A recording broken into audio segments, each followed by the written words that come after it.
अतीक अहमद नाम तो सुना ही होगा, सब जानते भी होंगे, उनकी कहानी को लगभग सुना भी होगा आपने। लेकिन क्या आप यकीन करेंगे कि अतीक अहमद कभी किसी जमाने में टांगा चलाया करता था? जी, तो आज का किस्सा है अतीक अहमद का।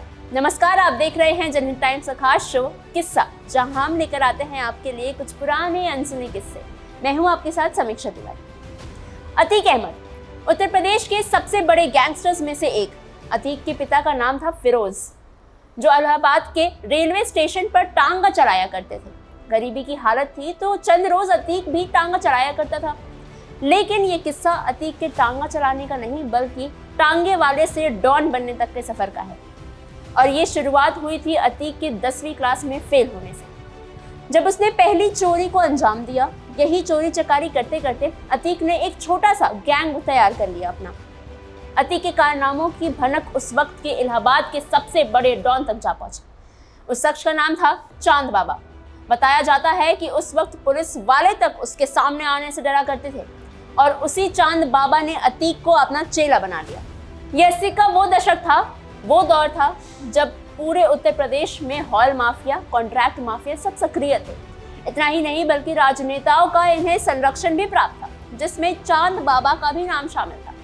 जेल में रहते हुए उसने नगर निगम के चुनाव को लड़ा और जीत भी गया। इलाहाबाद के चौक चौराहे पर उसकी इतनी भव्य स्वागत हुई कि ये सब चकाचौंध देखकर चेले अतीक अहमद के मन में भी ख्वाहिश जगी कि पॉलिटिक्स में हाथ जरूर आजमाना है। इसी बात की इच्छा लिए अतीक अहमद चांद बाबा तक गया और उसने बताया कि मुझे भी राजनीति में अपना हाथ अपनाना है। तो चांद बाबा ने उसे डांट कर वापस भेज दिया, और यही वो दरार थी जिसने चांद बाबा और अतीक के बीच दूरियां बढ़ाना शुरू कर दी। अतीक अहमद जैसे जैसे मजबूत होता गया, वैसे वैसे इन दोनों की गैंग आपस में भिड़ने लगे। मजे की बात आपको ये बताई कि पुलिस ने भी अतीक को शय दे रखी थी ताकि चांद बाबा से पीछा छूट जाए। बहुत कम उम्र में ही अतीक के ऊपर 80 से ज्यादा हत्या की साजिश, धोखाधड़ी जैसे मामले दर्ज थे।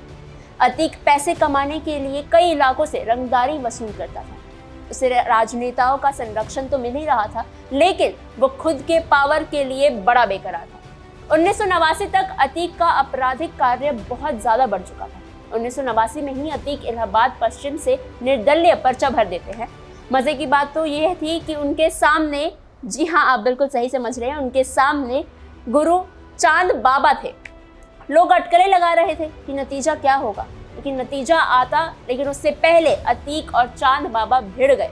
चांद बाबा की दिक्कत ये थी कि वो अपने गैंग को सामने से लीड करते थे। जब गोलियां चली, बम चले, तो चांद बाबा निशाने पर आ गए और मौके पर चांद बाबा की मौत हो गई। 2 दिन बाद जब नतीजे आए तो अतीक अहमद निर्दलीय जीत चुका था। इलाहाबाद का गुंडा अब नायक बन चुका था। चांद बाबा के हत्या के बाद अतीक का खौफ इस कदर फैला कि उम्मीदवार जो थे वहां के इलाहाबाद पश्चिम सीट से जो टिकट लेने आते थे, वो खुद मना कर देते थे कि हमें ये चुनाव नहीं लड़ना। यही कारण है कि निर्दलीय रहकर अतीक ने 1991 और 1993 का चुनाव जीत लिया। बाद में मुलायम सिंह यादव के करीबी लोगों ने अतीक अहमद को समाजवादी पार्टी में ले आए। 1995 को लखनऊ का गेस्ट हाउस कांड हुआ, जिसमें मुख्य आरोपियों में अतीक अहमद का भी नाम शामिल था। उसके बाद से मायावती अतीक से हिसाब चुकता करने के लिए बेकरार थी। इसलिए जब मायावती की सरकार बनी तो अतीक अहमद पर शिकंजा कसना शुरू हो गया। अतीक पहले गुंडई, वसूली ये सब करता था, लेकिन जो सबसे बड़ा व्यापार उसने किया था वो था रेलवे की ठेकेदारी। उसके खौफ से कोई भी टेंडर मना ही नहीं करता था। खूब पैसे कमाए अतीक ने, लेकिन जब मायावती ने उसकी कमर तोड़नी शुरू की तो उसका नाम मोस्ट वांटेड में घोषित करते हुए एक गैंग का चार्टर तैयार हुआ। पुलिस के रिकॉर्ड में उसके गैंग का नाम था इंटरस्टेट 227। 15 अप्रैल 2023 को जब अतीक अहमद को कोर्ट के आदेश पर मेडिकल जांच के लिए ले जाया जा रहा था, तब अचानक से भीड़ में से बंदूक चली और अतीक अहमद की मौत का कारण बन गई। ये पूरा तमाशा नेशनल टेलीविजन पे लाइव ब्रॉडकास्ट हुआ। आज के लिए सिर्फ इतना ही, मुझे दीजिए इजाजत। फिर होगी मुलाकात एक दूसरे किस्से के साथ। आपको ये किस्सा कैसा लगा हमें कमेंट सेक्शन में जरूर बताएं। देश और दुनिया की तमाम खबरों और ऐसे ही और किस्सों के लिए बने रहे जनहित टाइम्स के साथ।